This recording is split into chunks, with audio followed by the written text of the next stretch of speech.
গাঙ্গেয় পশ্চিমবঙ্গের ঘূর্ণাবর্ত দক্ষিণবঙ্গ থেকে সরে গিয়ে উত্তরবঙ্গে অবস্থান করছে।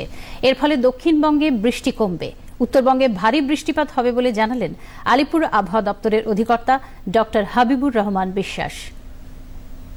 আগামী কয়েকদিনে এখন দক্ষিণবঙ্গে বৃষ্টিপাতের পরিমাণ কিছুটা কমবে, উত্তরবঙ্গে বৃষ্টিপাত বাড়বে।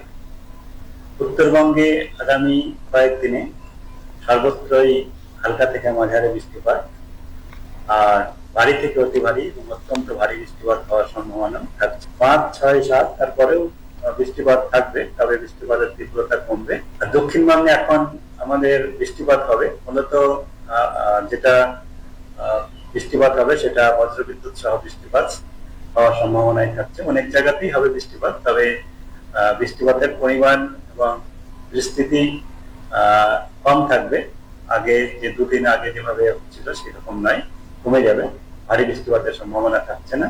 কলকাতা পার্শ্ববর্তী অঞ্চলে সাধারণত মেঘলা আকাশই থাকবে, আর বৃষ্টিপাত বজ্রবিদ্যুৎ সহ স্থানীয় হবে, কোথাও কোথাও বিক্ষিপ্ত হবে, মানে কিছু সময়ের জন্য হালকা থেকে মাঝারি বৃষ্টিপাত হওয়ার সম্ভাবনা রয়েছে আগামী কয়েকদিন।